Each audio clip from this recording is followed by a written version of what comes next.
Welcome back to another installment of the 94 podcast. I'm Brooke Edel, joined here with my co-host Jim Bushy. We had a little hiatus last few weeks. We had a lot of sports, we crowned a champion in a couple of sports. I know locally, not really good for Minnesota lately in regards to winning. There hasn't been too much winning with the local football team, the local women's basketball team, even the baseball team. I think the baseball team is kind of struggling to find some answers. But we do have the World Series that I'm really excited about.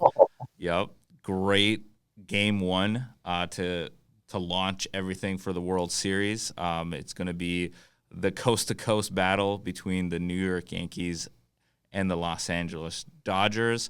A lot of great football action ahead. I know the Vikings kicked off week, I believe, is this week 8? Oh, my God. I believe it's week I 8. can't believe it's week 8 already. The Vikings, they took the L on Thursday night at SoFi Stadium.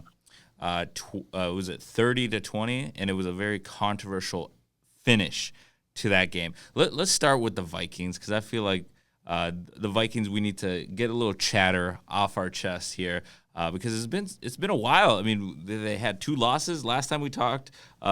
They were undefeated. They were coming off a bye week, and they were playing Detroit at home. Big divisional title fight, and the Detroit Lions were just able to outlast the Minnesota Vikings. What were your thoughts on that game? And then we'll move into the last game that just happened. I think they could have won. They could have won that game. It was a great game. So from start to finish. From start and at the end, the middle part they couldn't stop the Lions at all. Like they just couldn't. So it was a comfort behind game. They could prove that they could stay in games. They just need to be consistent throughout the whole game. Absolutely. Play a full 60 minutes, full 4 quarters. We got off the Vikings got off to a 10-point lead, and the fans are feeling good. You're up 10 at home against a big time division rival. Dan Campbell and the Detroit Lions, they called that bluff, and I think they scored 21 unanswered points, and it was 21-10 going into halftime, and it was just that might have been the turn right there. That might have been the turn for the game. And I know that the Vikings were able to fire back, get a touchdown in the third quarter with Justin Jefferson. They pulled within 4, and then I know that at some point we had that Ivan Pace Jr. Scoop and score with the fumble from David Montgomery, and you see the Vikings take the lead, and it's just all right, are the Vikings going to be able to hold on? And then you see Detroit get the ball back, and they do what Detroit has been able to do, and that's be efficient on offense and score points in clutch moments. And Jared Goff was able to march the Lions down, and their kicker, I believe Jesse Bates, he hits a field goal to dagger the Minnesota Vikings with 15 seconds left, and Vikings get the ball, but they don't score. They don't do anything miraculous at the end. So they go down and lose 5-1. Their record goes to 5-1, and then now they have a quick turnaround to just get that nasty taste out of their mouths, and they play the Los Angeles Rams, who are just getting healthy. Matthew Stafford, going into that game, he had 3 touchdowns and 4 interceptions. So not a really impressive start to the season. And he was getting his weapons back. Granted, he was getting Puka Nacua and Cooper Kupp, who were out, and they haven't played since week 1 together. So this was kind of just all right, now we have all the weapons for the Rams. And they were able to run the ball, too. Impressive. Kyren Williams, he was gashing the Vikings defense.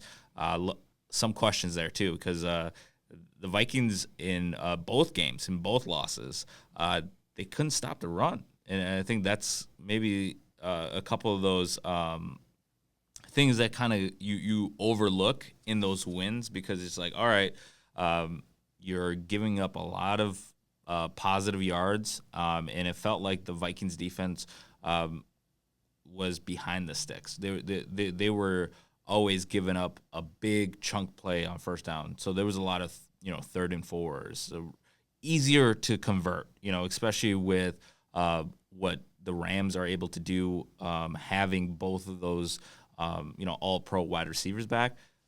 I was not impressed with what Brian Flores was able to cook up.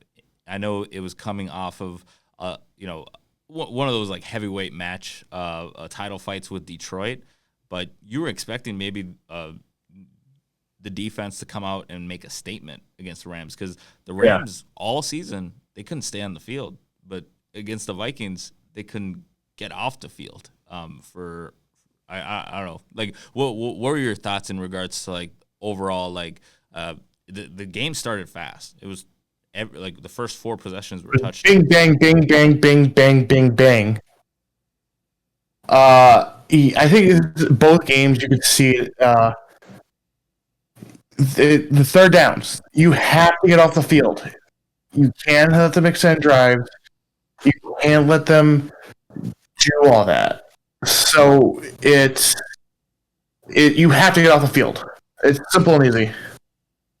Right. You got to get off the field. And, yeah, after the two teams exchanged blows, and then they couldn't get off the field, or it was just stupid penalty after stupid penalty on third down, where you're just handing an offense that hasn't really had that much success early on in the season. You were breathing life into their offense, just keeping them on the field, and your defense is getting tired and missing assignments. Demarcus Robinson, he turned into like Jerry Rice inside the 20. Like, they couldn't cover him, and he goes and scores 2 touchdowns. And there's points too with Sam Darnold. Looking through his progressions, why did you stop going to Justin Jefferson, one of your biggest weapons?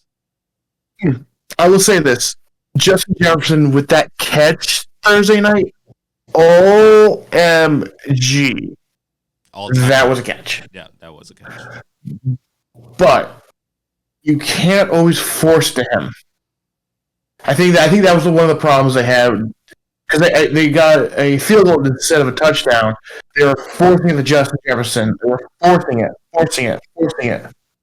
I think if they spread it around a little bit more, they're golden for the offense.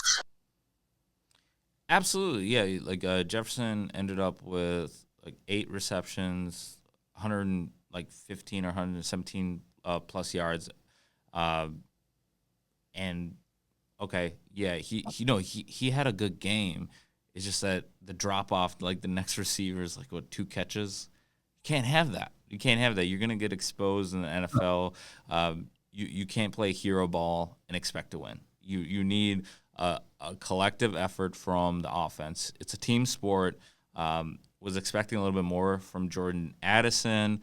I know, like, the first couple of drives he was getting involved, and I was like, this is a good sign. Is this going to be a shootout? Are we gonna break 30 or possibly 40? Because you never know with these Thursday night games where both these teams are coming off a short week, and you're truncating a normal 7-week process into a 4-day window, and you're going all the way out west. So I'm not making excuses, but just understanding the reality of the situation. And you're looking at this as an opportunity for this team to really make that statement, especially after getting up. Like, I mean, like, you were sick. You were going for the undefeated 6-0 record. You get denied that. Now you get an opportunity to start feeling better about yourself going into a Sunday night matchup against the Indianapolis Colts, and you get 10 days off. Missed opportunity there. And I'll be remiss if we didn't mention the late second half, or the late first half miscue where we're just trying to run out the ball, and Kevin O'Connell hands the ball off to Aaron Jones, and with traffic, I think it was a linebacker, or like I think it was like a cornerback coming in for a tackle, diving, and rolls up on Christian Darisaw's knee and torn ACL, out for the season. Yeah, that's terrible. Yeah, that was terrible. Like, and you hate to see that. And he was having like an all-pro season too. Like he had a great game against Detroit. I know that the offense started fast, obviously, but I think that was a huge momentum blow, because after that, I felt like the offense put up 6 points total after that. It was not good enough. You score 20 points on the road in the NFL, you're not winning many games unless you're playing the Las Vegas Raiders. Like you're not I know the Raiders fans are just like, dang, we keep getting strays out here. But like the reality is the Rams beat the Raiders a week ago, and they scored maybe like 21 points. So yeah, you can do that against a handful of teams, maybe like one or two teams total in the NFL. But you're not going to be able to do that against a Matthew Stafford led offense, because they're going to score some points if you're consistently punting. And I felt like we got to see the Vikings punter way too often. We didn't extend drives, and we didn't get in rhythm. I felt like we kind of got away from what was working early, and then that was tacking the middle of the field. And then I want to see Aaron Jones, and I don't know if they got Cam Akers. I'm so surprised that Cam Akers didn't get some more playing time against his former team. It was almost kind of like a stick it to him. Like you want to make a big play against the Rams, because he did win a Super Bowl with the Rams, but like they kind of just wrote him off. And I felt like Cam Akers, like you bring him in, why are you not using him? I felt like Aaron Jones, they were using Aaron Jones in weird spots. Like after that catch, you mentioned that catch of Justin Jefferson. What are we doing? We run like a counter play with Jones. We lose like a yard. That's a negative play. And then on second down, we I don't know if we do like a quick dump off and then get tackled, and it's 3rd and goal, and they go to Jefferson, and Jefferson's bracketed, and you send out Will Reichard. Not the worst thing, but like you don't want to just go up 3 in that sequence. No. You want to punch it in. Bloody their nose there and really have the Rams on their heels, especially after they were able to answer your last 2 touchdowns. You want that 3rd touchdown, and I think that was a huge play by the Rams defense to force that field goal. But Rams got to hand it to them. But let's talk about the controversial end to the game. Oh my goodness! We were remiss not to mention that.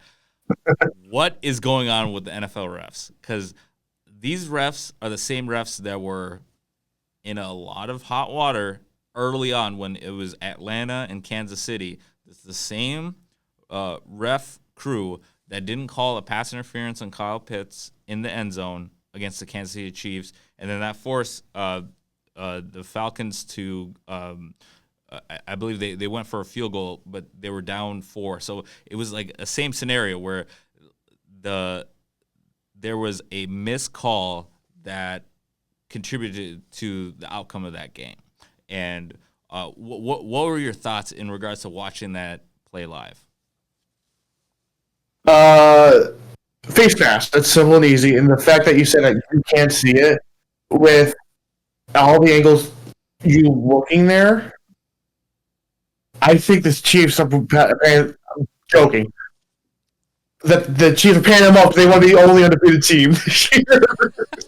They were like, no, we cannot share the pedestal with the Vikings for no longer. We even if it's like we need them gone. We like, come on, take them out. Oh wow! But no, I think they need to get the NFL needs to look into this crew. It's 2 times now, twice, right? This is becoming a pattern. It's a troubling pattern, and the fact that you had 2 refs, not just one ref, you had 2 refs. You had the main ref, and then you had the back judge. They both had a clear sight. It's not like there was any type of obstructed view or it was like a player blocking their view. They were looking dead at the play. And they're looking at the quarterback. Quarterback has the ball, and you see his head get jerked, and he goes down. And even the Rams defender is like holding his head. He's like, "Oh my God, what did I do? Why did I grab his face mask?" And if that's not more evidence that's like damning evidence at that point of just like the Rams didn't even believe that they were going to get the safety, and then you just see the ref in the back of the end zone just put his hands together for the safety signal, and I'm just like, you can't challenge that. Why? Why? This is a scoring play. I don't know why it's not challengeable. I guess. Yeah. But that. Well, yeah. Go ahead. I know what I'm going for Halloween now. I'm gonna go buy myself a ref jersey and a white hat and with some sunglasses and a stick. There you go. And you need a walking dog too, right? Walking to work. Right. Hi guys, I'm here to work. Oh my God. I don't know if you saw the tweet that LASIK put out there in regards to these. It says better vision, better calls or something. Like that is opportunist marketing right there. And they're also starting a program on social media where you can actually refer an NFL, NBA, NHL, MLB, any major sport like referee to go get LASIK, and then you get like $1,000 off your procedure. So I'm like, okay, all right. So Guess I gotta hit them up with a couple people. right. You got a couple tweets, got a couple of posts to make.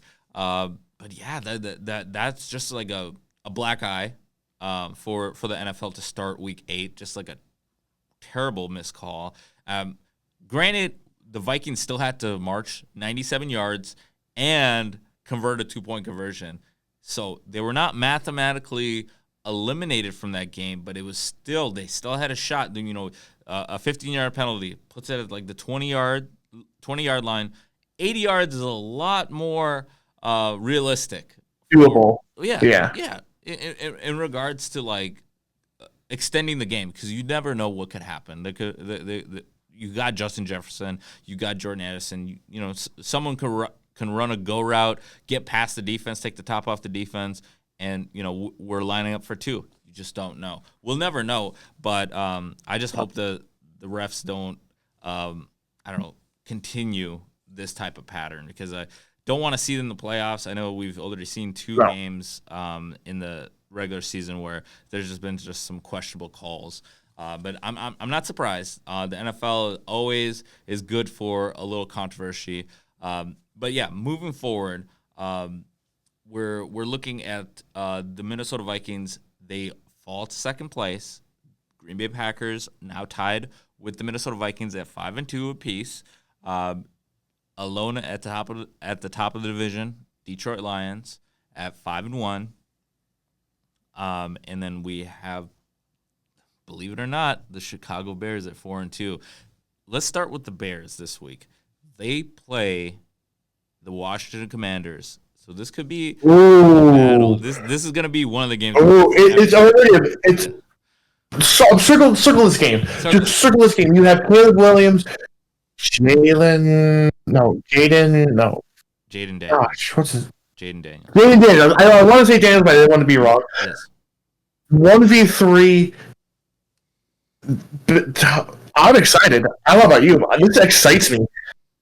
Oh yeah, this is definitely an excitable game. And just realizing like what is the NFL going to look like in the future. These are the face of the NFL. These are the faces of the NFL. Both Caleb Williams and Jaden Daniels. 1 versus 2. This is 1 versus 2. Yeah, 1 versus 2. 3. Yep. I thought it was 1v3. My bad. No, 1 versus 2 because Jaden Daniels went 2, and then it was Drake May at 3 for New England. Oh, yeah. My bad. Yeah, the Commanders were just god awful last year. Yeah. So like they definitely paid it off though. I mean, I'm sure Dan Quinn is really happy that they just had an awful year and then they were able to get that second pick. And we will see though, because he's a game time decision. But I think if you're shaking that 8 ball right now, I think all points, everything points to yes. You know, like if you're shaking that good enough, I think like it's gonna say, you know, everything points to yes that Jane Daniels is gonna actually step out on the field, and to protect his ribs, I'm expecting the Washington Commanders not to really have him running the ball. So for all your fantasy gurus out there, you might want to start Jane Daniels, but temper your expectations in regards to the rushing yards because he's young and with Washington's history with young quarterbacks, running quarterbacks like RG3, I'm sure the Washington brass is just basically like, hey, we're not running any naked bootlegs. We're gonna have him in the pocket, quick throws, because that's what has actually helped him really have that early success so far. But Marcus Mariota, if he does actually play in relief, if like for some reason he gets a hit, I don't know. The Bears could take this game though. Like it's a very intriguing game. Good.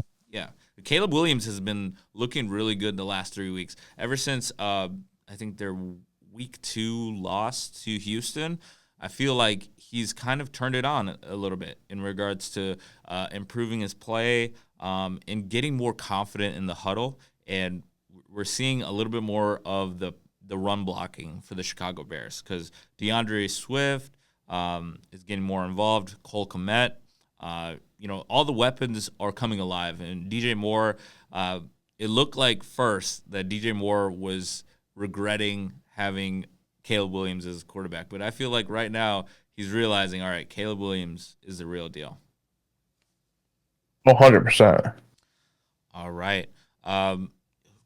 Who else is on the schedule that you're looking at? What are some of the games that you're looking at right now in regards to? I mean, we do have the NFC North, which is arguably the best division in the NFL at this time. I mean, if you're talking about games, I mean, Detroit's playing Bucks Falcons. What's that? Bucks Falcons. Bucks Falcons. Okay. Yeah, part two, right? Bucks Falcons. That was an overtime thriller on Thursday night. Yep. Oh my god. A few weeks ago. Yep. It's another round two. Another round two. Houston Indy. Ooh, that was a week 1 matchup, if I'm not mistaken. Yeah. Yep. And then now you got a healthy Anthony Richardson, and you have a healthy Joe Mixon with a surging C.J. Stroud. We'll see though, because C.J. Stroud has not been really impressive in his sophomore year. Like he's had a couple of duds in regards to games. And I know I'm speaking from a fantasy perspective, but like in real life, I feel like some of these games shouldn't have been as close. And I felt like they should have beat the Green Bay Packers. I don't know. I don't know. Like they should have. They should have, right? Was that the game that? No, you went to the Colts game, but like first game, Colts game, yeah. So what did you? I should have gone. Oh my goodness, I regret not buying tickets when it was $120. I regret it. I wish I got to see C.J. Stroud too. I went to the Vikings 49ers game, but yeah, I wish I got to see that masterful performance of the defense against C.J. Stroud. It would have still been cool to go see C.J. Stroud, 100%. One of the young stars in the league. But with C.J. Stroud and Anthony Richardson, what do you expect in their second matchup? Stroud takes off. I think he leaves Richardson down. Richardson either going to get taken out for Flacco or he's going to get hurt again. I think Flacco comes in. Okay. I mean, it's been tough sledding for Anthony Richardson. He's been struggling, and he's not been. He might need a new team. Oh, really? You're he might. That's early. Okay. With receivers who can catch the ball, he needs a good offensive line. I mean, they got lucky last week and they played a hurt Dolphins team. So I think if not this year, maybe next year, things will change. You really don't have weapons in the. I think he could be a good fit, maybe in New Orleans, maybe put him in New England, maybe even put him in New Jersey with the Jets or the Giants. Okay. What about Cleveland? Maybe you could fit there. Cleveland, Cleveland. they need a quarterback. I mean, unless you believe in Jameson Winston, or I think they. Who's that quarterback for Cleveland that's going to be starting? I think he's got. What has he got? Like he's got like two last names. I'm trying to think of who he is. I don't. Oh, what good old what's his name? I don't know. Good old what's his name? No, it's I, hold on. It's I at the tip I of my think tongue. Cleveland goes after. I think Cleveland goes after Wilson because of length of contract. Because they have Deshaun Watson. I don't know if you saw that funny video I sent you. Okay. They have Watson under contract for years. Wilson is a 1 year deal. After the year, they can get rid of him. Richardson, he still has money on his contract, so I don't think they're willing to put him on the books for long term unless they want to buy out Watson. Okay, but Watson. But Watson, what he is? Is he under 30? 120, I mean, yeah. I mean, he's under contract. What? He's 23. Is he guaranteed 23 million next year? yeah, yeah. That's rough. He's 29. I mean, and he's racking up injuries. I mean, he's in his next year's gonna be he's gonna be his ninth year in the league. I think I don't know if I'm Cleveland, I'm trying to shop him. But you're probably not gonna get two. You're gonna get nothing.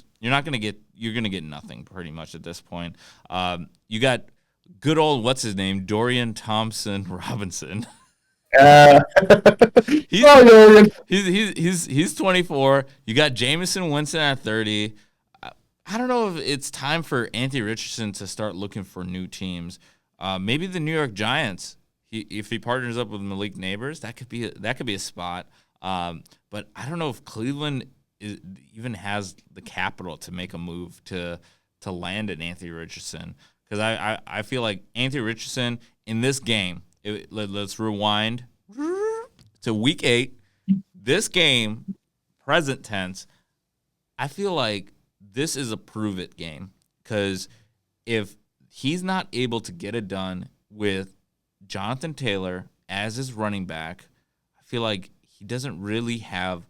I think if I'm the Colts at this point, if he struggles in this game, this is a benchmark game for me. Literally, I'm benching Anthony Richardson and I'm bringing in Joe Flacco, and just against the Vikings, I'm airing it out, because I'm going to be like, hey, what the Rams just did to this Vikings defense, I want to see if Joe Flacco can do that in a dome, because it's not going to be outside. It's going to be at US Bank Stadium. It's going to be Sunday night. And Anthony Richardson, he needs to protect the football. He's got 6 interceptions to 3 touchdowns. Not a good look. And he's only got, 783 yards passing. He's not doing too much on the ground. So what is he really adding right now in regards to the offense? I feel like he's taking away opportunities for the playmakers like Michael Pittman, Jonathan Taylor, Alec Pierce. They got Josh Downs. They do have weapons in Indianapolis. I just feel like with the quarterback play, it needs to improve. But yeah, like, long story short, this is a make it or break it game for Anthony Richardson.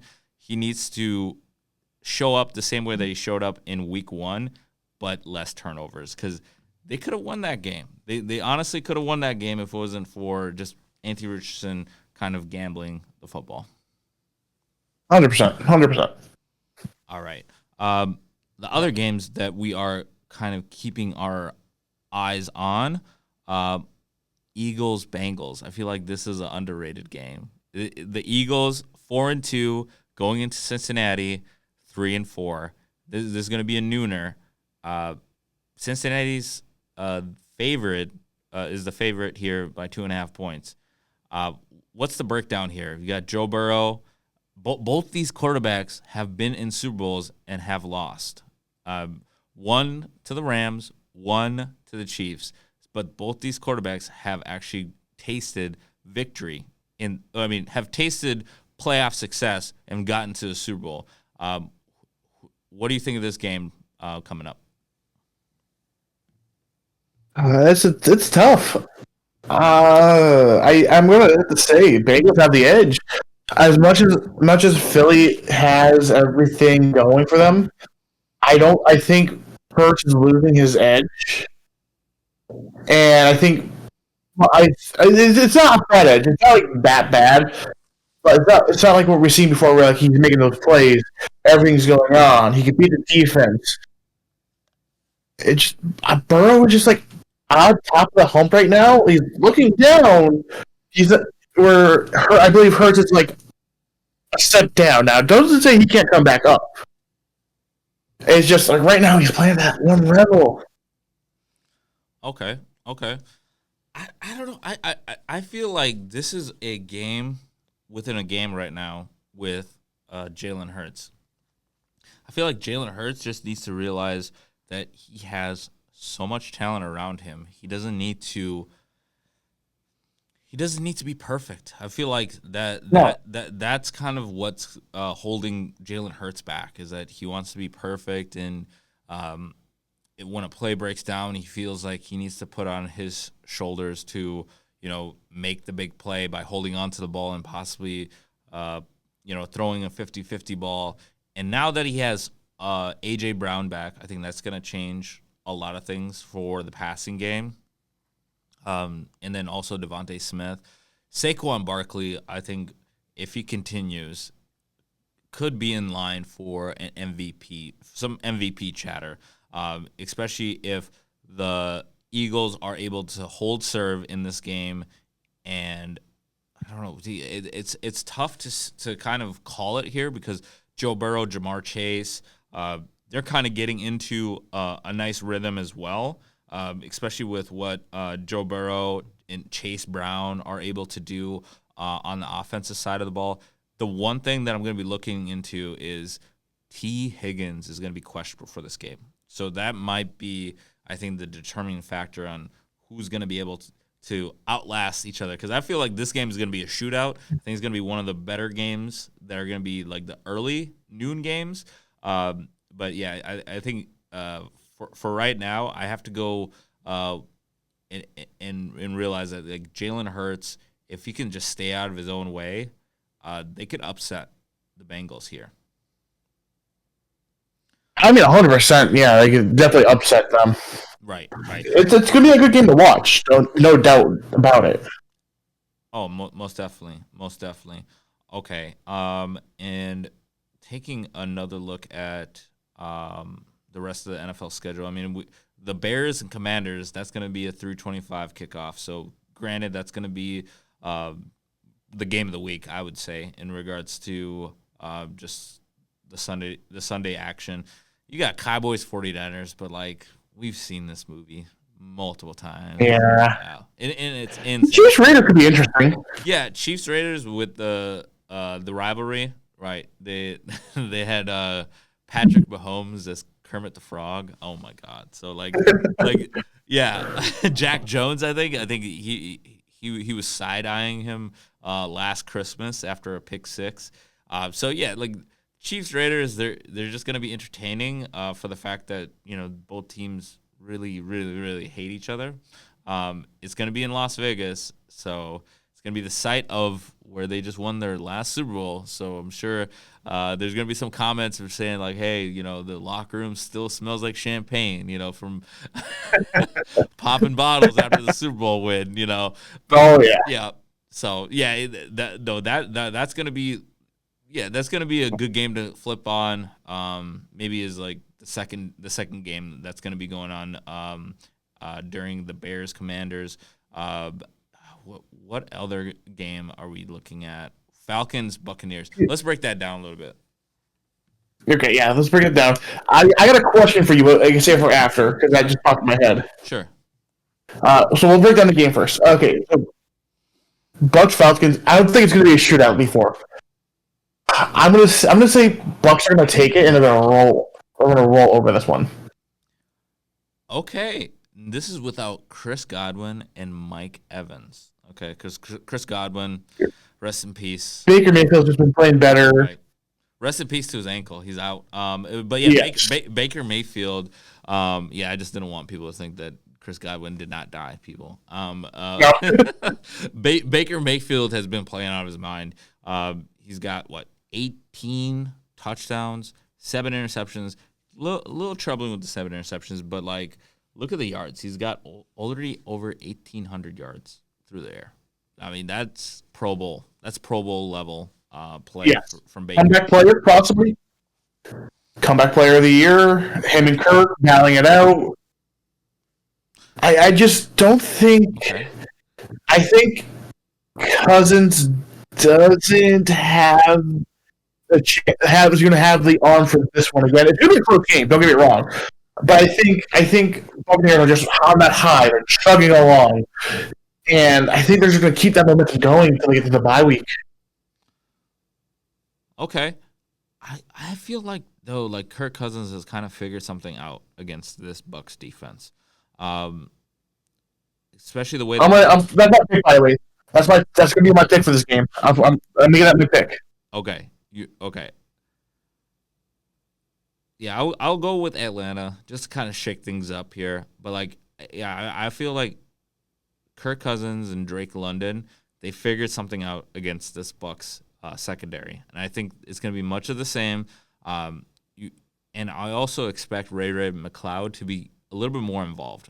I'm kind of disappointed in his output in production so far. I would feel with a Kirk Cousins quarterback where you're going to get a lot of opportunities to catch seam passes. I felt like he's going to be able to hit Ray McCloud in stride for those big chunk plays.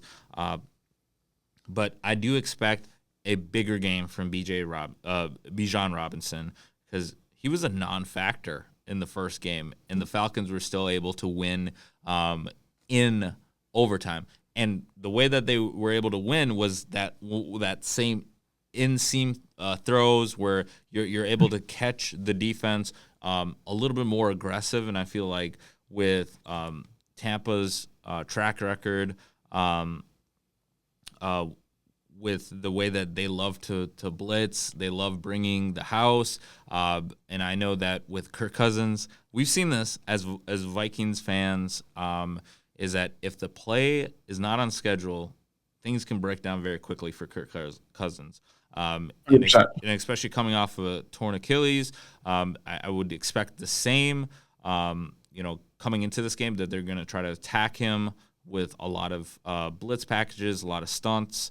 But I feel, again, that Atlanta, with the firepower that they do have, I feel like Kyle Pitts is in line for a big game here too. So very, very, very excited to watch this game. This is going to be this is going to be another noon game. So yeah, definitely get your NFL Red Zone ready because there's going to be a lot of scoring in this game. I don't know. I just feel like the defenses are just going to take this week off because it's going to be a track meet.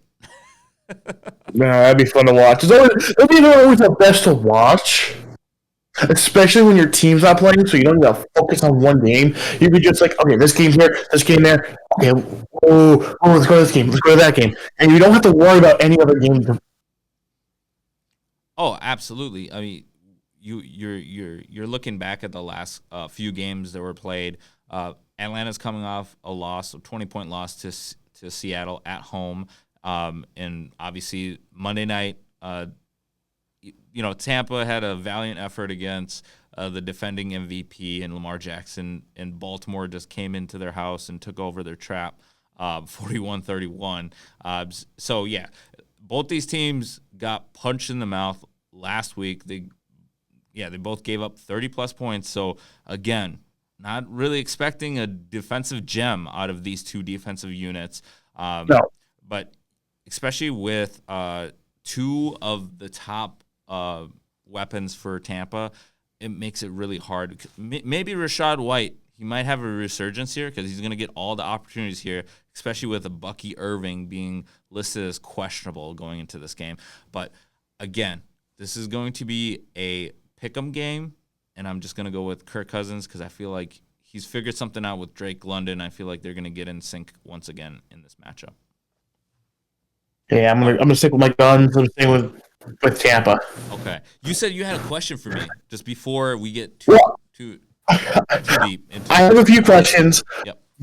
I have a few questions, but one question: what city would you like to see the Super Bowl in that never had it before? Okay, that's a great question. What city has never had the Super Bowl? What I would love to see the Super Bowl in? Hmm. Let I me. have like two top of my head right now. Okay. Okay. Give me a second. It has not been. Uh, well, okay, because the Super Bowl is going to be in February, so we have to put that into perspective as well. Um, I would, I think, well, I think this is coming up though. I think Tennessee would be a cool spot to see a Super Bowl. But I know that they're building a stadium, so kind of like it's kind of baked in to what's going to be coming in the future. The other spot that I would love to see a Super Bowl played in, where they haven't had a Super Bowl, in I'd have to say Buffalo. I feel like Buffalo would be That would be fun. that'd be fun. Like the Just all the tailgate. fans there, the Oh my god, tailgate, the Bills Mafia would people show going up. through tables. Oh Yeah. my goodness. Oh my god. Okay, Yeah, that would be pandemonium. That whole city would be it on would, fire. Yeah. especially if like it snowed too. Snow. Oh my gosh. Oh yeah, it would be like the Super Ice Bowl. Oh yeah, yeah. Oh my gosh. So my two places: Okay, what's your two places? Foxborough. You Oh, have the okay. lighthouse. You have the history of the team. You, it's in an area where it's not in a major city. It's it's a decent sized city, but it's not like a New York or New Jersey. It's not a Miami. It's not a It's not New San Francisco where you Orleans, can. right? Or San Francisco, Yeah, right? Right. And Atlanta. it's not compact enough where everything's there, but it's far enough away where like you can get there. There's enough parking for everywhere, but you're not far away from like a major city. You're not far away from multiple states, so you have amenities to go to all around. And the In second one, Yep. I think it would be awesome. Lambo. Titletown. Okay. Okay. Yeah, Yeah, like that's a just good. because I'm in Those Green are two Bay, good ones. Those are two good ones. Yeah. just because I'm in Green Bay, I mean, even if I was in Green Bay, I would pick Lambo. I mean, you would be You there, right? You would go. hundred Yeah, percent. you gotta go. Right. Right. But no, there's no seating. There's like a lower bowl is just bleachers. You have a literally the smallest market. You're getting the draft. Hotels are already booked out up to 2 miles away from the city. People are going to go. People already want to go. Put it in the place where the first ever Super Bowl team has won it. You would. You do Oh giant my goodness, numbers. Oh my god. Yeah. 100%. Okay. No, those are two great spots because, like, yeah, I could see Foxborough, and then at the end of the game, you would have Tom Brady. It would be a no brainer. You would have Tom Brady come out with the Super Bowl and hand it to the Yeah. champions. And then the same thing that you could do with Green Bay. You can bring out one of their legends, to, Brett Favre, or if Aaron Rodgers is retired at that point, you can bring him out there if you want to have a good laugh. Yeah, those are two good spots. I like my spots too. I like Buffalo. I mean, yeah, you would definitely have to have those Bills legends out there. And Yes. then for Tennessee, I mean, Eddie You, George. I don't know. yeah. You would need somebody from their history to come out there. But yeah, that's pretty cool though. Like those are two spots that I feel like the NFL is kind of overlooking because, like, hey, it is an outdoor sport. Like, could we have It's at cold. least Yeah, it's it's a cold. cold, but You got to go. that's what the game is for. Right, and for The game is for outside in the cold. right, You are going no matter where you're going to go, you're going to get fans are going to go drink. You have fans are going to go all out on on their team's gear. They're going to go shirtless. It's all about atmosphere, and I think those two stadiums have it. Those three, I'll include Buffalo. They have the atmosphere to like where like I want to go see a game. Absolutely. Like with Tennessee, I wouldn't mind going to a game, but I want to go to like Broad Street. I want to go to a hockey game there. Of course, I'm going to go to a hockey game like in Buffalo and then in New England. Like atmosphere for the games right there. Absolutely. Like, is it like LP Field? Or, they've changed the name multiple times, but like, yeah, Nashville is beautiful downtown, the Music City. So you got the country stars there. You like you said, you go right up the street there, Bridgestone Arena. You get to watch the Smashville Predators. Yep. See, they could literally bring like a car that they could smash at the Super Bowl. Like how? Yeah. Oh, wow. Yeah, yeah. And you have two cars, one for each team, so the fan base can go and attack. They can attack. Right. Exactly. No, that would definitely that would get the juices going for sure. For sure. Hey man. Hey NFL, come on, pay us. We're giving you $1 million ideas here. Come on. Come on. Hey, these are great ideas. Like honestly, Roger Goodell, I'm expecting a phone call. We got to set up a meeting. Oh my god. Flying out to New York. We're flying out to New York. Yep. All right. Cool. So yeah, reeling it back in. Yep. I was kind of wanting to shift gears a little bit. Let's go ahead. Before we get to our picks. So we have basketball just started up. Ice hockey started up. So I'm watching a hockey game, and one of the teams are wearing their alternate jerseys. And I want to get your opinion. So I don't think you've seen any of these alternate jerseys. So I'm going to share my screen so people watching out, I apologize. We'll just describe it to you. Okay. I want to get your opinion on these alternate jerseys. Okay. Let's see what you got. So first one is the classic. I think this is as general as Anaheim Mighty Ducks. Okay. Classic. It's they had before. It's a nice purple with a teal on it. Oh yeah, I like. What's your opinion on this jersey? The Mighty Ducks, I like that. That's a classic look. The teal, like. Sorry. Yeah, it looks really nice in regards to just a homage to their roots of the Mighty Ducks. I really like those alternate jerseys. Reminds me of Gordon Bombay. Oh, 100%. And I should have had this up before, but this is technically now a alternate jersey because it's still being used. One of the best looking jerseys in the damn world.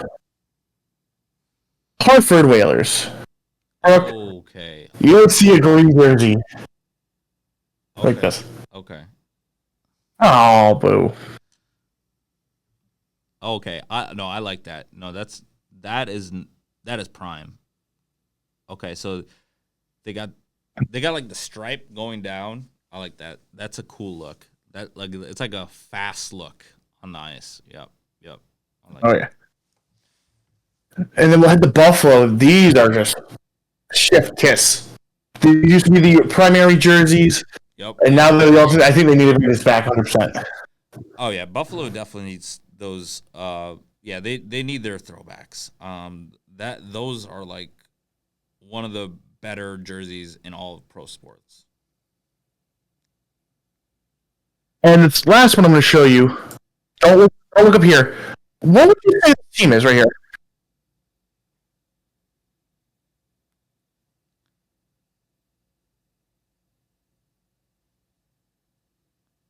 Which one?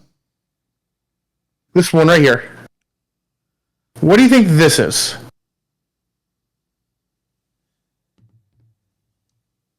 Is that... Hold on. Is that like a winter classic?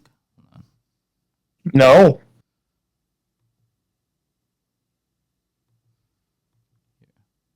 Oh, hold on. That's the Calgary Flames, right? Yeah, it is the Flames. Okay. That's cool. I like that. No, yeah. Dang, that's hard. Okay. Yeah, no, that was just like I just happened to put a game on, and it was just right there. I'm like, okay, Oh, absolutely, absolutely, yeah. Um, now that we got you back, no, those are some really good jerseys in regards to like, uh, what jerseys do you own right now? Like I got a Minnesota Wild sweater. They're very comfortable. I really do like the NHL sweaters. Do you have a couple of jerseys that I got a couple. Okay, so a little hockey term. What you're talking about? A sweater is another name for jersey. A sweater is another name for jersey. correct? So I got a couple sweaters. I got a couple Rangers ones. I used to have an uncle that played with the New York Islanders, Oh, so I have a jersey of that with him signed it. that's awesome. I didn't know that. I didn't know Oh your yeah, uncle played oh for the yeah. New York Islanders. That's awesome. That's awesome. Like Long story, he's not my uncle era did he anymore, but play? that's What cool. era did he play? Just I'm just curious. So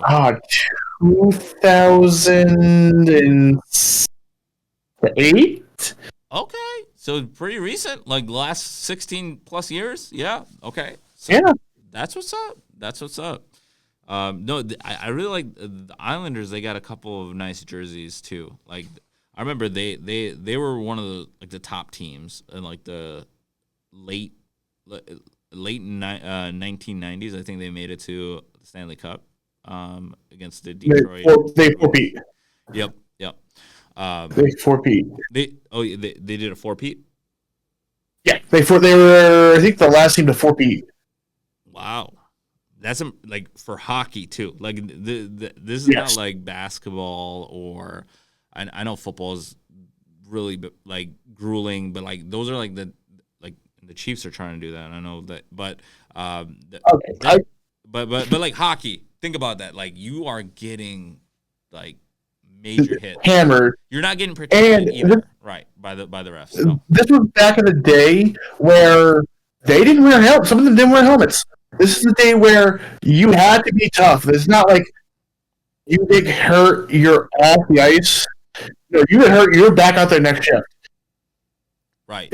Like concussions wasn't a thing that they worried about. It was you get hurt, you get a cut on your arm, stitched up, you're back out there next shift.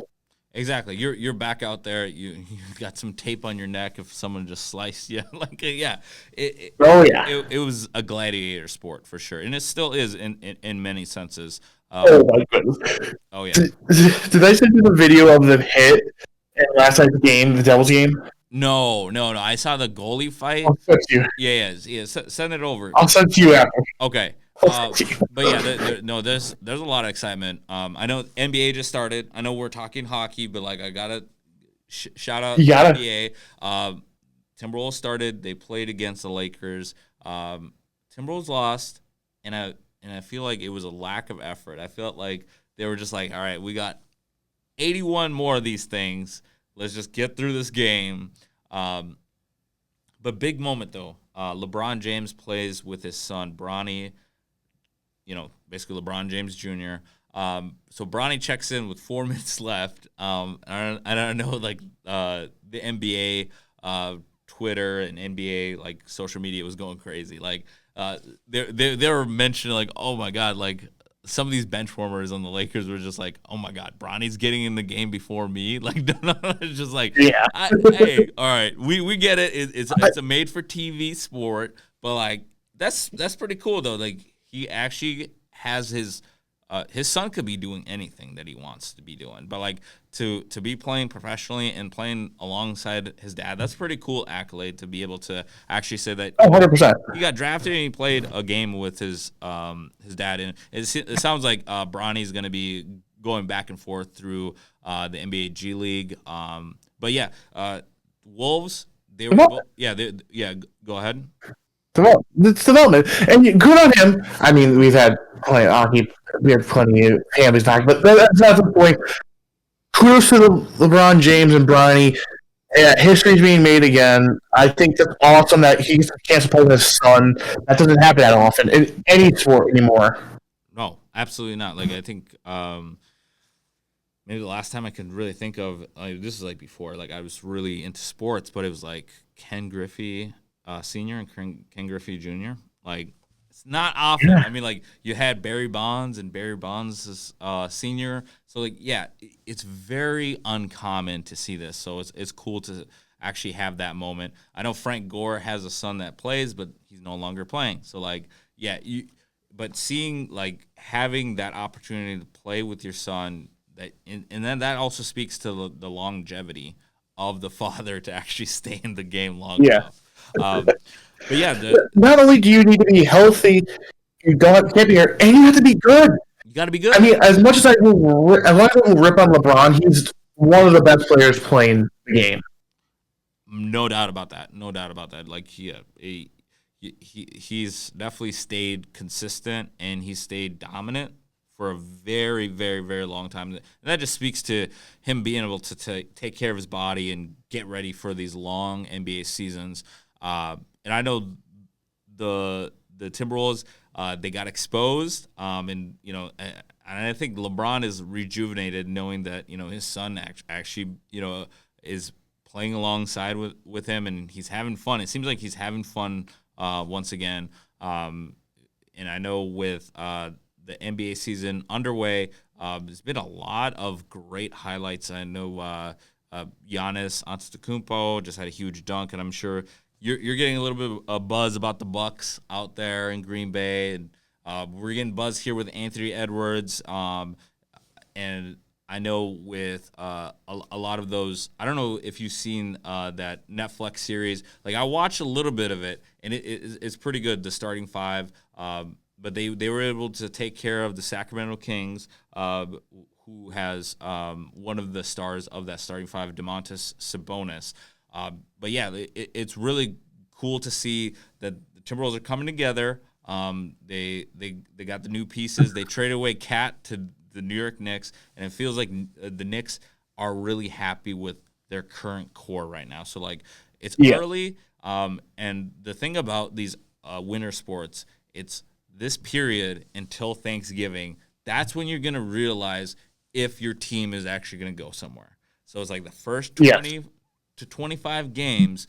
That's when you kind of get to figure out if your team is real or a potential fraud. So yeah, really excited to watch these games. March 15th. It's a Saturday. I took it off of work. Okay. My hockey team from back home, Miley team, is coming to Milwaukee. Okay. The Bucks play home the 15th, and they play home the 16th. So you want to come out, you can catch the hockey game, catch the Bucks game, bang, bang, boom. Hey, Milwaukee's a cool Make a weekend of it. Milwaukee's a cool city. It's an 8 o'clock start too. It's an ESPN of the day. Okay. No, I've always wanted With like OKC. Okay. That's gonna be a marquee matchup. Shai Gilgeous-Alexander, Chet Holmgren, I think Jalen. I think Jalen Johnson. I do apologize if I'm getting his name wrong, but like 3 studs for OKC. You got 3 studs with the Milwaukee Bucks with Giannis Antetokounmpo, Damian Lillard, and Chris Middleton. That's gonna be a great game. And then you said your former hockey team is gonna be actually in town. Are they playing the team I would go? The team I would go watch in Connecticut. Okay. They're coming to Milwaukee for a game. Okay. And what is the name of the team that you would watch in Connecticut? The Hartford Wolfpack. Okay. Hartford. They're the farm team of the Rangers.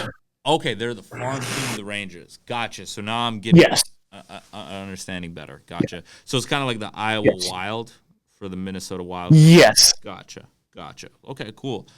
It's like the Wisconsin Herd for the Milwaukee Bucks. For like they're the developmental team of the Rangers. So it's like the Herd with the Milwaukee. I don't know what the T-Wolves G League team is. I think they're the Iowa Wolves. I think they didn't really stray too far. Yeah, they kind Yeah, of kept so it simple. it's Yeah. like that. Okay, so gotcha. It's like the same. Gotcha. It's the same league, same Yes, division, same subset. Gotcha. Okay, no, yes, I'll definitely put that on my radar because yeah, I've always wanted to go check out Milwaukee and check out an NBA game in the Pfizer Forum. It's a really nice brand new yeah. stadium. Yeah, no, that could definitely be a plan. Like we can definitely schedule that for 2025, early 2025 in March. Okay. It was 2025. Yep. Yes. Okay. Most definitely. Most definitely. And yeah, like definitely. I actually was out. And speaking of trips, I just got back from a trip out to Arizona. And How was a trip, man? dude, it was needed and it was really fun. It was really fun. Was able to check out parts of the desert that I've never seen. I drove out to Jerome, Arizona, with a friend, and it's like one of the haunted. I think it's like one of the most haunted Ooh. cities in America, Oh, Jerome, and it was just like, oh my god, like just seeing all these abandoned buildings and kind of just walking through these old towny towns, and it was just like, okay, I feel like I was gonna see like some what is it, tumbleweeds, like it was like perfect, and then what was really majestic though, I got to see like a double rainbow. I've never seen a double rainbow like over this ravine, wow. and it was cool because it started raining a little bit, so it was picture perfect. You got to get a nice view of it, and I've never seen one that close. It was just like, wow, that was really cool, and yeah, just beautiful, Nice. beautiful scenery. And then fast forward to the next day, I got to go to Tucson. So traveled to Ooh. Tucson from Phoenix, and I got to see Arizona Wildcats for their homecoming take on the Colorado Buffalo. Oh, Yeah, wow. so got credentials with my good friend Scott. Shout out to Scott. Appreciate all those connections out there. And was able to shoot with my GoPro. Got to see Travis Hunter up close. Got to see Deion Sanders. Got to see Shadur Sanders, who potentially could be a top 10 pick. Same thing with Travis Hunter. Got to see the other. I got to see Shiloh, and then also got to see T Mac for Arizona. I think he's going to be a big NFL prospect coming out of Arizona. Yet Arizona didn't really put up too much of a fight in the game. Unfortunately, it was a good game for like maybe like the first quarter. It was like 7-7, and then it was all Colorado. 34-7 was the final. So we left a little early, but it was still cool to just be in that stadium. It's a historic stadium. I think it's been around since like God knows. It's been around from like early 1900s. Arizona Stadium, and it's got a lot of history. But it was really cool to actually see both sidelines and got to interact with the fans and getting to see the game day. But yeah, really cool. And then made it back this I think on Monday. Made it back on Monday. But yeah, it was definitely a cool trip out to Arizona. Definitely loved my time there. We'll definitely go back. Just I know the heat, was able to escape the heat, but like yeah, it looks like it's back to a 100, and it was good weather while I was gone. So I'm glad that at least I Good, brought some good weather back with me. good, good. All right, let's put it back in. Reel it back in. Come on now. We got the Bass Pro hat. And hey, Brooke, What's up? did you see that game last night? Dude, that was crazy. That was a wild game. My goodness. Wow. So I'm at work. Yep. We have the TVs up on the screen. Sure. I'm typing away. My buddy goes, no. Look up. I just see the outfield. Crowd goes wild. I jump out of my seat. Oh my goodness. Oh, Yankees! Love to see it. Gotta love to see it. And that was the first ever walk-off grand slam in World Series history.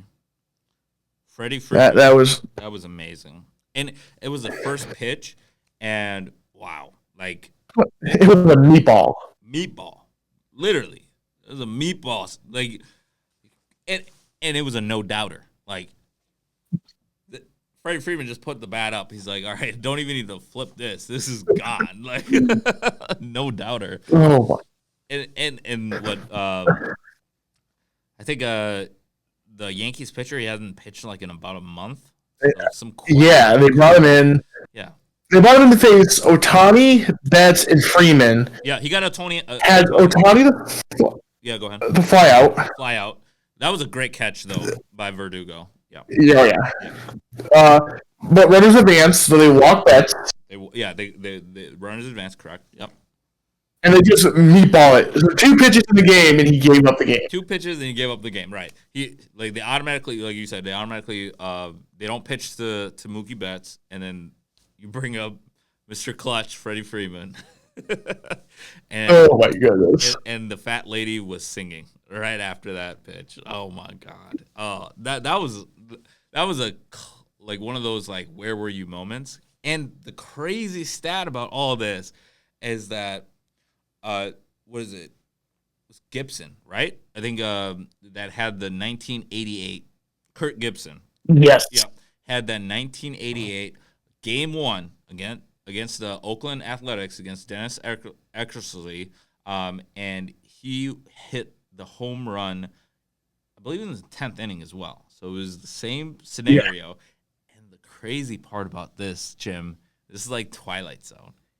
It was 8:37 local time for both of the home runs. My goodness! Talk about Twilight Zone, like and oh my god, like it. And you can't script October, and it was just one of those moments where like Aaron Boone was actually at that game. There's a fun fact. I don't know if you heard it during I know you were working, but like Aaron Boone was actually at that game with his brother. They left early to beat traffic, but he didn't miss this. Yeah, he ruined. Yeah, it's like I'm sure he was just like Cardinals deja vu, right? Cardinal sin of being a fan. You never leave early. It's a World Series game. Why are you invested in the game if you're trying to get home and try to beat the traffic? Yeah, you don't leave early. It's a baseball game, and especially when it's the World Series and it's a competitive. It was a competitive game if there's a walk-off involved. So and it was great atmosphere. Like all throughout the game. I know like it's LA, and LA had like almost like 1 million events last night. They had Dodgers, Yankees, they had Lakers, Suns, they had USC, Rutgers, they had Pink Floyd, they had the Kia Forum. I think I don't know his name, but like that was sold out. And you just had the traffic that is just normal, like. On 100. It was on 100 last night. So, that's just crazy to me. Like, how do you leave a World Series game? But Aaron Boone probably wanted to get out of that stadium as soon as possible because I just saw the Yankees running into their clubhouse like a bunch of roaches, like, after that game. That was just crazy because it was just like that was a devastating loss for the fact that the Yankees took the lead in the top of the team. And it was with Jazz Chisholm, like masterful job, base running, being able to steal second, and then he was able to steal third, and then he was able to score on a ball that was not even hit out of the infield where Edman was trying to turn to eliminate the Yankees from scoring, but it got stuck in his glove. So like the drama was just mounting up, and for the Dodgers to just stay cool, calm, and collected, even after their superstar Shohei Ohtani flies out after one pitch. This is what baseball is all about. All right, and you can't go wrong. Oh, my, listen, my girlfriend's not happy with me because I keep rubbing on her face. Oh, she's a Yankees fan. Uh, Oh she's a no. Yankee fan. My anchor is a Yankee fan. Oh, your She was anchor's blowing up Yankee. my phone, Right, right. She's blowing up your phone, right? and I literally was like, "Hey, you got to mention the score right here." And it was the Yankee score, but it's game one. Can't get ahead of ourselves. It's going to be a long spirit ahead. Right. It's just game one. Yeah, it's game one. It's still early. I mean, this could go 7. Like this is a well Yeah. even. It's an even match series. Yeah, and I could definitely see this going 7. It was the fan interference. I mean, like that was just wild. Like it was a Yankees home run for I think Volpe, but then this Dodgers fan just got caught up in the moment. He reaches over the edge, and it's fan interference, and that run doesn't happen. At that point, you don't know what the game was going to turn into, but then you just realize like it was just going to add to the story, and it was really cool. It was really cool. It was one of those games where you just like you couldn't look away. It was like you didn't want to miss history. That's what that was. Yeah. So game 2's coming my up. God. So yeah, Game two tonight. yeah, all right. Game 2's tonight. So Let's go. let's Let's go, go. LA. Let's go, baby. Yeah, like there's college football that was. Yep. I love that. I love that sounder. Oh, we got people going on now. Football. It's a wonderful time to be a sports fan. It is. Absolutely. Are you gonna be watching any college football? Uh, I would like to, but I'm probably gonna sleep for a couple of hours. But Yep. we're gonna have too much fun with this. Right. Absolutely. Hey, that was a good one. Oh my god. But did you see College Game Day though? One of my dark horses is actually paying off. Indiana Game Day. Thank you. Lee Corso used to coach at Indiana, the Italian Stallion. So he was actually in his Indiana garb. So that was pretty cool. Like Game Day, they're 7-0. Huge matchup. I think they're playing Washington. So that's going to be a good game. Yeah, keep the momentum going for Indiana. I want to definitely see if Indiana can kind of crack into that college football playoff. It'd be cool to see a basketball school. I know I'm repping my basketball team, the UConn Huskies. But that'd be nice. It would be nice. I know college basketball is on the horizon, but like it would be nice to see a basketball school like Indiana crack the college football playoff. A couple of scores we'll just whip around here. Indiana up by 10 on Washington right now. Late third quarter, 24-14. So Indiana looking to go 8-0, and they're number 13. Let's take a look at your dark horse. I think Iowa State just barely escaped last couple of games. They've had a crazy comeback. I think it was either week 7 or week 8. I think are they in action today?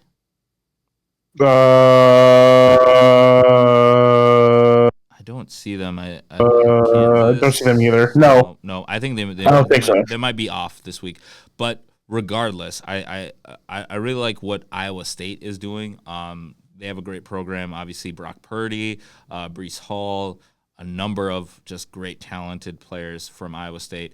But let's take a look at the rest of the action that's going on today. We got Ohio State up 14-9 against Nebraska. That's shocking. That is shocking. And Nebraska has the ball. So, like, they're not going away. With Dylan Raiola, and who's Ohio State's quarterback? He made that big blunder against Oregon where he ran out the clock. He ran out the clock. What's his name? Will Howard, right? Will Howard. Yep. Okay, so going back to Notre Dame. Notre Dame's up 31-14 on Navy. Navy's undefeated. Expected. Yep, that's expected. We're also looking at Oregon later today against Illinois, and Illinois is coming off a huge win. I think that's gonna be the fun game to watch. Yep. Illinois just just trashed Michigan last week. Yeah, that's Bama 15 now over 21 Missouri. I know Alabama 15, 5. Oh, how the greatness has fallen. Right, the greatness has fallen. No longer very mindful in DeBoer. No longer very mindful in DeBoer. Jalen Milroe looks to save the Alabama season because as a two-loss team, I don't see them making it to the SEC championship game, especially with Georgia. Georgia had a great game against Texas last week. That was yes, that was a fun game. That was a good game. That was a good game. Like it was a back and forth. Georgia kind of let Texas back into the game after they kind of blew their doors out in the first half. And then Texas had a call after they were just throwing like beer cans and God knows. Oh yeah, I remember watching that at work. Yep, that was because it was on ABC and my channel was ABC, so we were watching the whole game, like waiting for the game to end so they could go do the show. But right. And it felt like it was like the second half. It felt like it took like almost like 2 hours. It was just like, wow, like there's a lot of reviews, a lot of stoppages, a lot of controversy, and like Kirby Smart was not holding back. He had some choice words in regards to like they try to steal this game, like we didn't come here to take pictures, we came here to eat. I'm like, okay, Kirby, all right, I love that. It just means a little bit more for the SEC, and that was an introduction, and then that was Kirby Smart's 100th win as the Georgia Bulldogs head coach. So kudos to Kirby Smart being able to take out the number 1 team in Austin. It was a busy weekend of sports last week. And then going into this week, got a couple good games too. Texas, Vanderbilt. Who knows? Vanderbilt did beat Alabama. Could they upset another big school? can Penn State, Wisconsin? They're in Madison. Jump around. Yeah, Penn State. Jump around. Hey, that could be it. I mean, Penn State's only favored by 6.5 points. They're 6-0. They're looking to remain undefeated and be a Big Ten school that stays close to Oregon, because I feel like Oregon is number 1. Yep, number 1 at 7-0. And then you got who flew up to number 2? Was that Georgia? Did Georgia fly up? No, I don't think Georgia flew up to. Did they? Hold on. We're checking the rankings right now. Georgia 2. Georgia's 2. Okay. Georgia's 2. That's confirmed. So Oregon 7-0, Georgia 2, and then we got Penn State, and then Ohio State's in Ohio. Yep. And then you got Texas. Texas dropped 4. Yep, dropped to 4. I think they dropped 4 spots to number 5.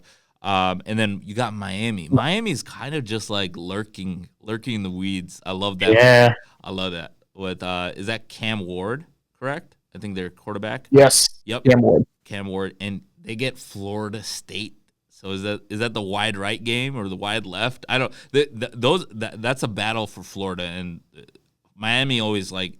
Those are like the must watch games when Miami's playing a team from Florida, and then you got Tennessee at 7, LSU at 6-1, and I feel like LSU is a team that they lost to USC, but now that looks like a bad loss when you look back at that, right? I mean, like USC is what 4-4 now, but like.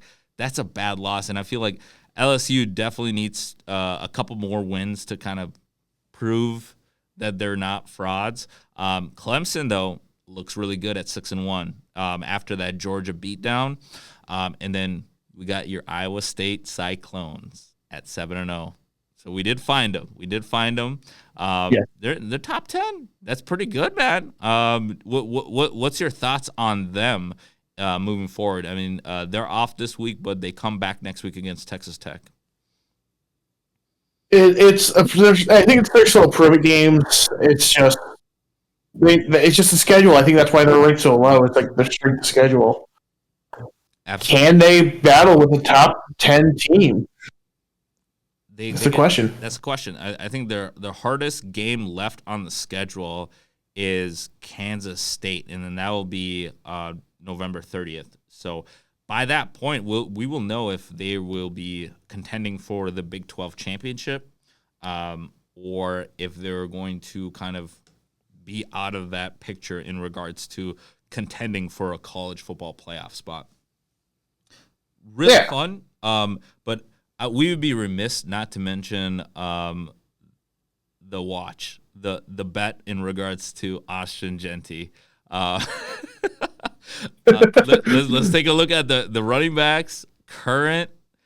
He's at rushing yards. He needs 2K to keep his locks. He's at 1,376 yards. So he's got some work to do still. But he's at least within 700 yards.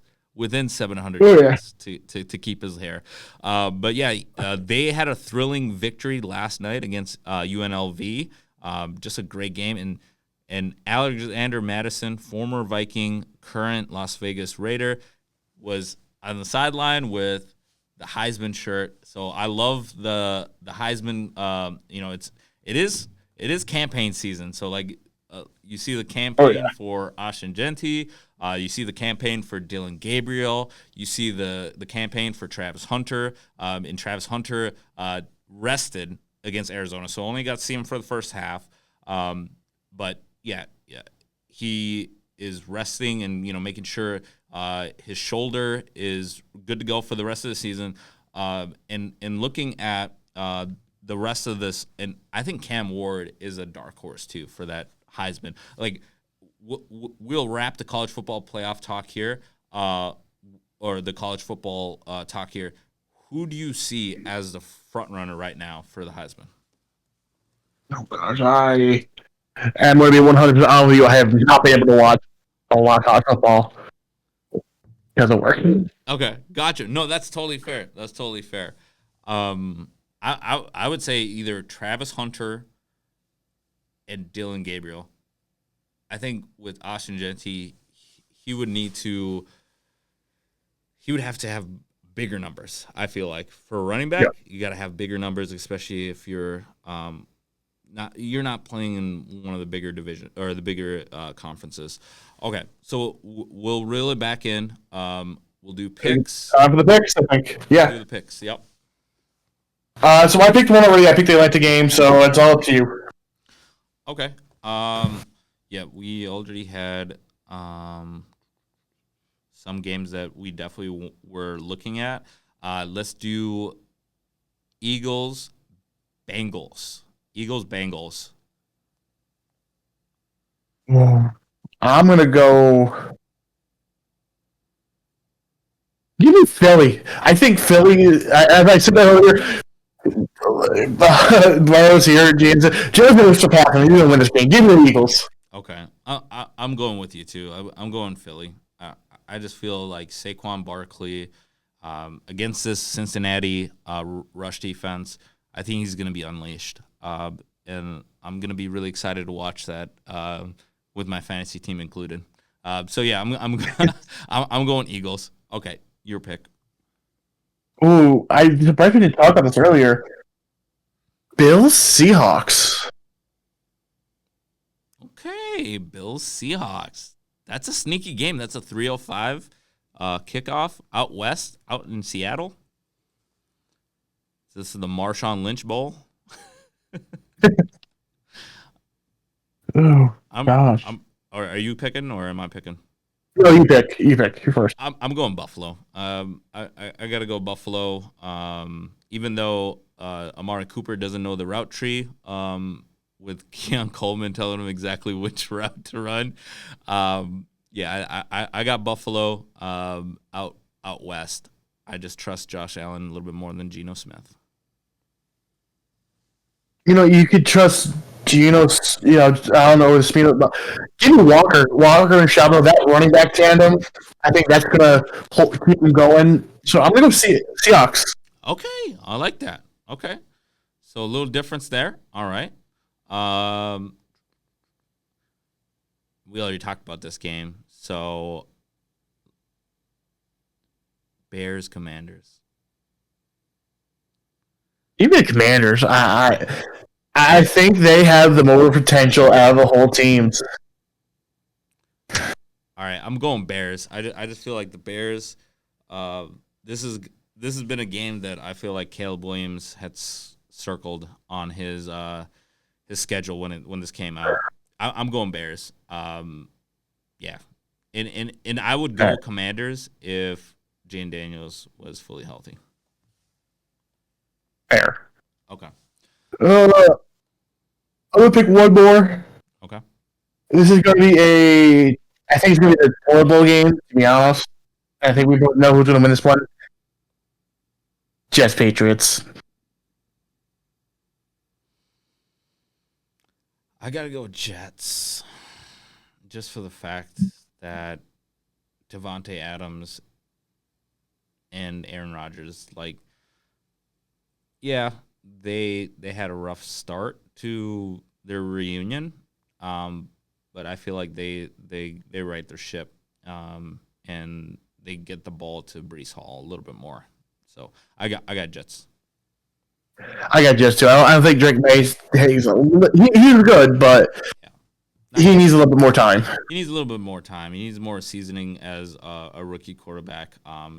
And Gerard Mayo, controversial calls. He calls out his team as soft. Like, you're in your first year as a head coach. Like, Yeah, you haven't really established yourself in the league. And Bill Belichick even came out and said, like, hey, we had the same guys last year and we were stopping the run. This says a little bit more about you than the actual players. So, yeah, controversy going out there in New England. But, yeah, I got Jets, and I'm sure Robert Saleh is punching the air somewhere. Well, he's in Green Bay as a consultant. Yeah, he's in Green Bay and consultant. Like, do the Jets and Packers play? I hope they do. I don't because they don't because the Packers were second. Oh, okay. And the Jets were third. Gotcha. So yeah, they're not gonna play. They're not gonna play each other. No. I'm gonna say make the Super Bowl. That would be a wild Super Bowl. That would be a wild Super Bowl. Oh wow, that would definitely. You know what I would say about that Super Bowl? What would you say about that Super Bowl? Yeah. Please, definitely doubling down on that. No one wants to see that. No. Oh God. Okay. Cool. All right. Buy or sell. Bryce Young coming back as the starter. Does he hold on to this job now? Does he hold on to his job? Buy or sell? I buy for this year. Sell because they'll draft another quarterback and trade him. Ooh. Okay. I'm buying on they're gonna stick with Bryce Young. I feel like he sat 3 or 4 weeks now. I mean, he did kind of come in as like mop up duty in a few of the games against the Bears, and then I think there was last week too where he had a few throws. So I think they are getting him geared up there. So yeah, I think Dan Canales has just realized, like, hey, like, I have to figure this out because I'm not going to get a quarterback. It's not a guarantee that we get a quarterback, or maybe he's looking at the draft class and saying, like, maybe this is not the strongest draft class that's coming up. But, yeah, I'm buying for Bryce Young, and he should be getting a healthy Adam Thielen and Xavier Leggetti. So we'll see round 2 with Bryce Young, see how long this lasts. Oh, yeah. Oh, this is going to sting. It's already stinging me. Buy or sell? Are the Vikings frauds? This stings to ask this question. This does sting. Ooh. I might have to say buy in regards to you can't really defend too much of what's going on. I mean, you have Justin Jefferson, you have Aaron Jones. Granted, you did have some injuries on defense, but I might have to buy on that because I did not like what I've seen since the second half at Lambeau. Going up 28-0, and then you had the last second kind of miscue where that led to a touchdown. Ever since then, I feel like the team kind of lost their swagger a little bit. Because like against the Jets, you needed like a last minute like interception to win that game, or otherwise the Jets could have potentially upset the Vikings. So that could have been the loss going into the bye week. You lose to Detroit, and you lose to LA. Those are potentially 3 losses. So I'm buying on potential fraud. Potential fraud coming across the screen right now. God, it's like I'm in that like you dip the toe in the water, like you like I want to buy, I don't want to buy, I want to buy, I don't want to buy. That's where I am right now. Next week will depend if I buy or not.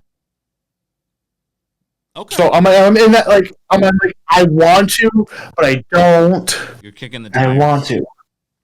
Yeah. Like, I just want to be wrong. I want to be wrong. I want the Vikings to prove me I wrong. want to be wrong too. So, yeah. So I'm buying now on the hope that Brian Flores shuts me up. Kevin O'Connell shuts me up. And we come back 2 weeks from now and we look back at the game against the Colts and like, see, this is the team that started 5-0. This is the team that led the division and led all the defensive categories in the first 5 weeks. That's what I want to see. Yes. But right now, potential frauds. Potential frauds. Okay. All right. My last buy or sell for this segment, I might have to go with the Russell Wilson. Buy or sell? Is this really the resurgence of Russell Wilson getting his job back? Is he able to hold on? And is he able to get the Steelers to the playoffs or even an AFC North division title? Well, they have Mike Tomlin as a head coach. They're going to make playoffs. He knows how to coach a team. But I'm selling Russell Wilson. It's one game. Give him a few games to get acclimated. He'll go back to where we're in Denver. I would have to say buy, but it's like a moderate buy. Like I'm not like emptying out the. You're like almost kicking the tire. Yeah, kicking the tire. We'll take a test drive, But what I've seen with Justin Fields and his inability to close out the Dallas Cowboys a few weeks ago, that gave me that pause for concern in regards to is Justin Fields an actually winning quarterback? Because he had every opportunity to go out there, and he has the same weapons: George Pickens, Pat Freiermuth, Najee Harris. Now you got Jaylen Warren back. But I felt like whatever it was with Justin Fields, I felt like the offense couldn't unlock its full potential. So I'm temporarily buying on Russell Wilson just being accurate, and if he can stay on schedule and he can make the plays that are there, he has every opportunity, unlike when he was in Denver, to at least make the right strides to keep the job. And I felt like, I would agree with Mike Tomlin. Like, no injury should force you to lose a job. Same thing with J.J. McCarthy. I think that once Week 1 2025 comes back, I think he's starting Week 1 for the Minnesota Vikings. But that is so far down the future pipeline. But getting back to Russell Wilson, I feel like he has every opportunity here to really prove all the doubters wrong. I know that early on the Steelers played the Broncos. That would be very interesting to see if that turns into like a wild card matchup at some point. That would be really interesting because that could be a potential playoff matchup coming up. But yeah, I'm buying on Russell Wilson. I think Russell Wilson has just he's been in the trenches too long for him to just completely fizzle out. Yeah. My final buy sell. Mr. Concussion himself, Tua Tagovailoa. Does he finish out the season, or does he get hurt again?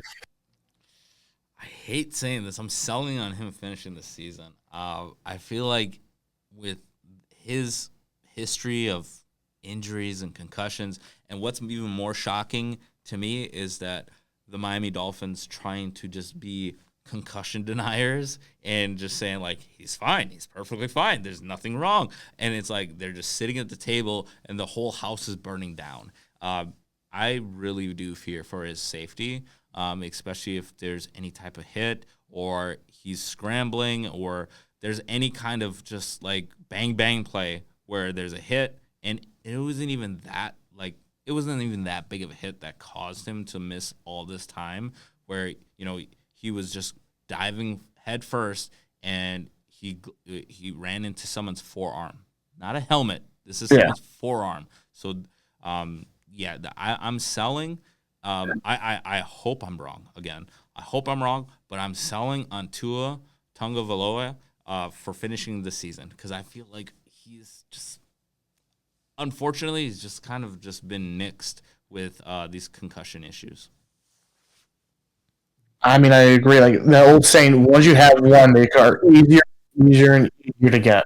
Right. He becomes more and more susceptible to these concussions. Yeah.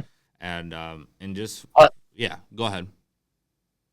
Like I said, when he first got hurt, I think the NFL should force him to retire. His health is more important than the game. Because if he gets concussed again, he is unable to live his life to the fullest and ends up taking his own life. God forbid, no one wants that to happen, but it's known with people with CTE and all that stuff. That happens.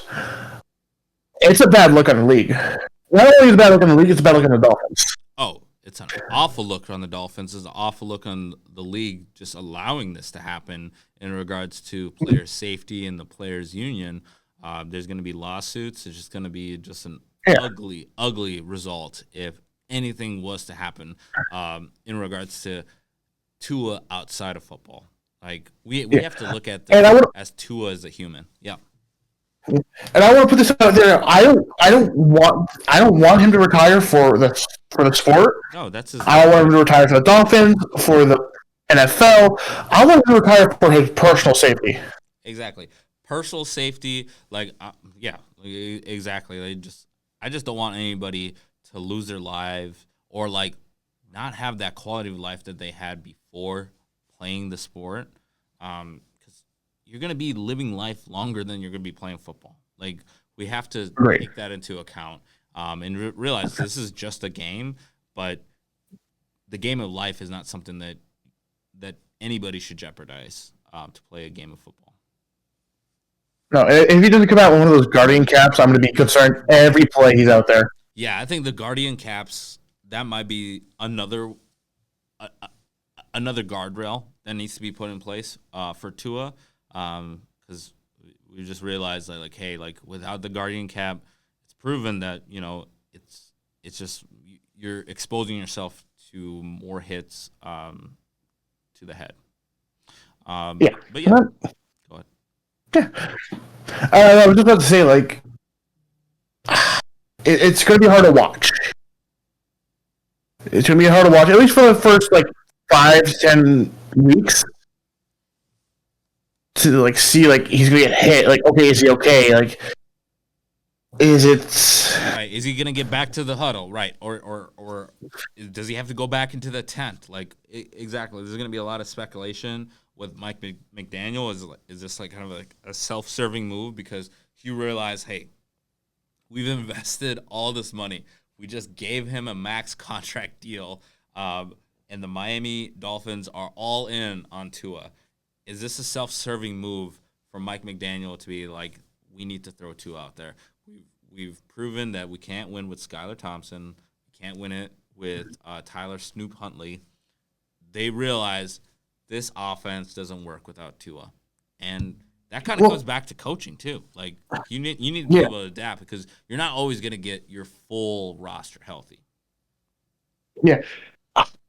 I mean, talking about Anthony Richardson earlier, that might be a team they may go after him. Buy out Tua. I think that would be the smart thing to do. You buy him out, he gets the full payment, he can go get treatment, he can go relax, recover, he can still live a good life. He could go back to college and get his degree. You bring in Richardson, who he's only been injured, but his like hip's been injured. He's still healthy. He's younger. He can throw the ball. I think he would definitely benefit with Tyreek Hill and Jalen Waddle. I get what you're saying. I get where you're going in regards to like having an athletic quarterback to kind of plug back into this offense because it's kind of lost all of its like electricity once Tua was unplugged after his injury. And looking at Anthony Richardson, the biggest concern with him is just his durability as well. So that you might be in like you basically might be just swapping out a tire, but then this tire also has a couple leaks in it too. You know, because I know with Anthony Richardson, he hasn't been able to play a full season. He's already missed time this year. Nothing points to me right now to say that he's reliable as a quarterback, both staying on the field and his decision making. He's been making poor decisions, and with the offense that Mike McDaniel has crafted in Miami, it's all about timing. And if you're not making the right reads, you're not making the right decisions, you're going to make a lot of mistakes. And that's where I give pause for concern in regards to Anthony Richardson. Great player, exciting. He has a cannon of an arm, but it kind of comes back down to those finer details in playing the quarterback position in the NFL. There could be maybe an opportunity for him down the line if it doesn't work out in Indianapolis, where I could see him possibly join the ranks with, I don't know, Tennessee might need a quarterback because Will Levis is Heavy Mayo's just got officially benched. So, but we'll see. I mean, there's a lot of movement. I know with the trade deadline coming up, we could see a lot of movement. Looks like the Los Angeles Rams are more likely gonna keep Cooper Kupp because he was a name that was kind of rumored to get moved. But we could definitely see a couple moves there with quarterbacks on the move. Yeah, there's gonna be a lot of quarterbacks on the move. I would believe in regards to like Flacco could go. Flacco is an easy trade. Oh, Flacco for sure. Flacco at any point you could definitely see him getting relocated. You might see him. Well, he's the Ryan Fitzpatrick of that division. Right. Exactly. Like you just don't know. Like I could definitely see Joe Flacco. I think what would be a good spot for Joe Flacco, honestly? L.A. Browns. Oh, L.A. L.A.